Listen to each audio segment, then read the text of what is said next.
अस्सलाम वालेकुम dear listeners, मैं हूं आपकी होस्ट इकरा यासीन और आज मैं आपके लिए मेहरूनिसा शाह के नावल बिस्मिल का नेक्स्ट पार्ट लेकर आई हूं। तो जल्दी से देर किए बिना जल्दी से आ जाते हैं नावल के जानिब। अगली सुबह अगले दिन सुबह बोझल सी थी। जीनिया हाकिम सुबह सवेरे यूनिवर्सिटी के लिए निकल गई थी। आंटी न जाने किन किन लोगों से मिल रही थी।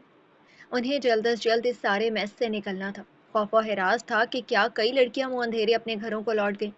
यूनिवर्सिटी की भीड़ आज मामूल से हटकर थी। वो स्टूडेंट्स जो साले हा साल शक्ल नहीं दिखाते थे, आज वो भी किताबें सीने से लगाए मटर गश्ती करते नजर आ रहे थे। सेमिनार हॉल की जानिब आओ तो खचाखच भरा हुआ था। और फिर यूं ही चलते फिरते जीनिया के कानों में खबर पड़ी कि आज मेहदी कम्बीर तकरीर करने वाले हैं। लोग उसके अल्फाज सुनने के लिए दीवाने हुए जा रहे थे। आज जीनिया की क्लास सुबह की थी। वो जिस वक्त पहले क्लास लेकर बाहर निकली, उसी वक्त मेहदी कम्बीर चंद लोगों के झुरमट में उसे अपने करीब आता दिखाई दिया। उसने सफ़ेद गोल गली वाली शर्ट के ऊपर डेनिम जैकेट पहन रखा था। कार्गो पैंट्स के साथ सफ़ेद स्नीकर्स और बाल अच्छे से सेट किए वो मामूली चेहरे वाला मर्द आज वाकईतन अच्छा लग रहा था। वो चार लोगों के दरमियान उसके करीब नहीं रुक सकता था। सो मोबाइल निकाल लिया, खटाखट मैसेज टाइप किया और ख़ुद से ज़रा फासले पर खड़ी लड़की के नंबर पर रवाना किया। आज यकीनन तुम मेरी तकरीर सुनने आई हो। ज़ेनिया ने मैसेज पढ़ा लेकिन जवाब नहीं लिखा। वो उसी तरह लोगों के झुरमट में घिरा उसके साथ से गुजर गया। उसी पल उसकी नज़र ज़ेनिया के चेहरे के जख्म पर पड़ी। उसकी आंखें तफक्कुर से सिकुड़ी, लेकिन वो फिर भी उसके पास नहीं रुका। आज वो मौजूए महफिल था, यानी वो जिसके साथ रुकता वो भी मौजू बनता। कई पल बाद ऑडिटोरियम में अकबे नशिस्तों में से एक पर बैठी ज़ीनिया हाकिम। प्रोग्राम की इब्तदा किसी नए स्पीकर से करवाई गई थी। मेहदी स्टेज के सामने वाली कुर्सियों पर बैठा था। उसने एक दो मरतबा गर्दन मोड़कर पीछे देखा था। फिर कुछ पल बाद जीनिया ने अपने मोबाइल की स्क्रीन जलती बुझती देखी थी। मेहदी एक नए नंबर से मैसेज कर रहा था। वो पीछे जाकर बैठ सकता था, लेकिन एक हद थी जिसे वो कायम रखे हुए था। तुम्हारे चेहरे पर क्या हुआ है? स्क्रीन पर लिखे अल्फाज मुतफक्किर थे। हादसा हो गया था, क्या आप नहीं जानते? पैगाम की ट्यून बजी तो मेहदी ने फौरन मोबाइल देखा। मैं कल मरी में था, आज सुबह वापस आया हूँ। क्या हुआ था? अब कैसी हो? मैं इतनी हसास नहीं हूँ जितनी आप बना रहे हैं। खुद को देखें, बाजू पे पट्टी बंधी है, गोली लगी है और जख्म हरे। डर नहीं लगता इस हुजूम से? मेहदी मुस्कुराया। आसपास के लोगों और शोर को छोड़कर वो सर झुकाए तेज तेज टाइप कर रहा था। मेहदी को लोग डराते नहीं, फैसिनेट करते हैं। यक सतरी पैगाम जीनिया भी कुछ लिखती के रुक गई। स्टेज पर मेहदी के नाम की पुकार हुई थी। वो अपने असली एतमाद और आंखों में चमक के साथ स्टेज की तरफ जा रहा था, जैसे यही तो उसका पसंदीदा काम हो, जैसे वो लोगों के लिए ही बना हो। स्टेज पर खड़े होकर उसने मुस्कुराकर लोगों को देखा। उसके एजाज में तालियां पीटी गईं, जोर जोर से उसका नाम चिल्लाया गया। कई लोग उसे अकीदत और मोहब्बत से भी देख रहे थे। जीनिया को अंदाजा हुआ कि वो काफी मशहूर था। आज हम बात करेंगे बाउंड्रीज यानी हुदूद पर। हुदूद क्या होती हैं, हर रिश्ते में किस हद तक ज़रूरी होती हैं और इनके फ़ायदे क्या होते हैं। तो आप सब मुझे सुनने को तैयार हैं? संजीदगी से पूछा। जोश, इश्तियाक, वालेहानापन सब गड़बड़ होने लगे। सबसे पहले मैं आपको बता दूं कि हुदूद का मतलब क्या होता है। वो स्टेज पर यहाँ से वहाँ चलते लोगों की आंखों में आंखें डालकर कह रहा था। हुदूद का मतलब ये है कि जब आपको किसी इंसान की कोई बात बुरी लगे, उसकी किसी आदत से आप बेजार हों या फिर अपने बारे में की जाने वाली कोई बात पसंद ना हो, तो उस इंसान को रोका कैसे जाए। हम सब सुनते हैं कि बाउंड्री बनाओ, लेकिन आखिर ये बाउंड्री है क्या चीज़? उसने चेहरों पर नासमझी सजाए लोगों को देखा। हॉस्टल के कमरे में बैठी जीनिया हाकिम के लैपटॉप की स्क्रीन पर कूंज का बुझा बुझा सा चेहरा था। जीनिया बरहमी से उसे देख रही थी।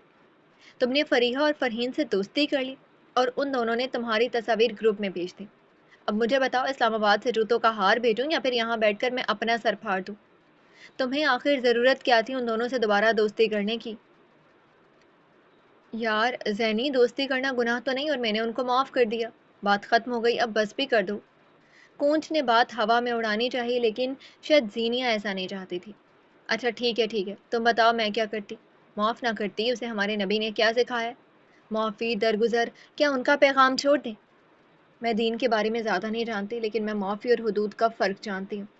मैंने ये नहीं कहा कि माफ़ मत करो, मैंने ये कहा है कि माफ़ी के बाद पहले वाली जगह ना दो। ये हुदूद होती हैं कूंज।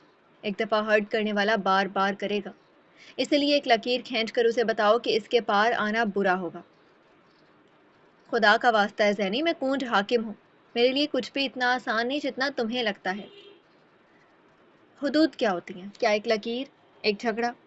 تیز ترش لہجے میں سمجھائی گئی ایک بات؟ حدود نرمی سے طے کی جاتی ہیں۔ آپ کو نہیں پسند آپ کے دوست آپ کے خاندان یا آپ کے کسی عزیز کے بارے میں غلط بات کہیں تو انہیں آرام اور تحمل سے بتائیں کہ آج کے بعد یہ بات نہ کی جائے، ورنہ وہ آپ کو کھو دیں گے۔ آپ کو نہیں پسند کوئی آپ کے قد، عمر، رنگت، بال یا پھر کسی انسیکیورٹی کے بارے میں بات کریں، مذاق اڑائیں تو انہیں روکیں۔ آج بھی دیر نہیں ہوئی۔ اپنے لیے ایک حد قائم کرنے میں کبھی دیر نہیں ہوتی۔ اوہ، یعنی بھابھی اپنا سارا کام تم سے کرواتی ہے کیونکہ تم اس کی نوکر لگی ہو؟ گھر اس کا ہے نا، بشر شوہر اس کا ہے، کام خود کیوں نہیں کرتی؟ گونج ہاتھ اٹھا اٹھا کر اسے آہستہ سے بات کرنے کو کہہ رہی تھی، لیکن وہ زینیا ہی کیا جو کسی کی سن لے۔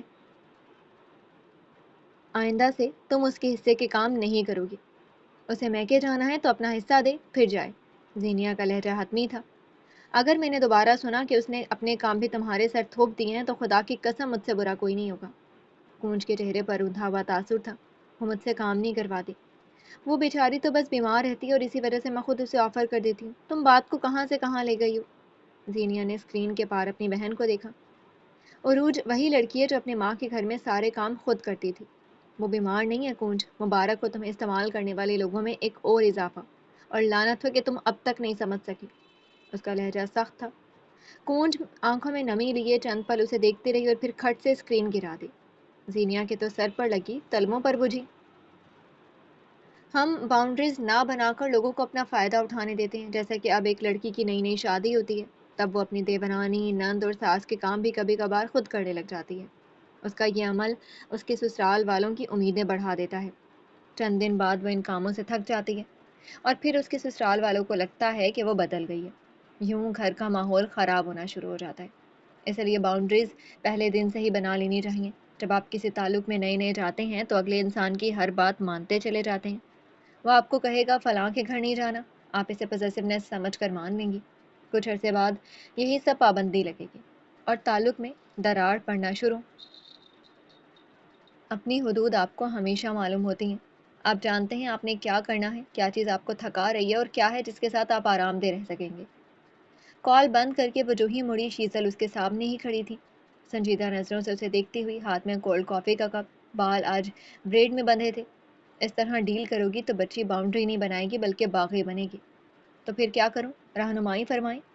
اسے باؤنڈری بنانا سکھا رہی ہوں، آج سیکھ لے گی تو کل کام آئے گی۔ اس سے پہلے تمہیں سیکھنے کی ضرورت ہے۔ مجھے لک مت دو۔ تمہیں باؤنڈری پتہ ہونی چاہیے کہ ایک 17 سالہ لڑکی کو کیسے ڈیل کرنا ہے۔ آج اگر اسے بتا رہی ہو کہ اس نے فلاں غلطی سے کتنا نقصان اٹھایا تو کل اسے یہ بتاؤ کہ فلاں قدم سے کتنا فائدہ اٹھایا۔ ڈانٹتی رہو گی تو وہ ڈھیٹ بن جائے گی، بلیم کرو گی تو عادی ہو جائے گی، لیکن اگر واقعی سمجھاؤ گی تو وہ سمجھ جائے گی۔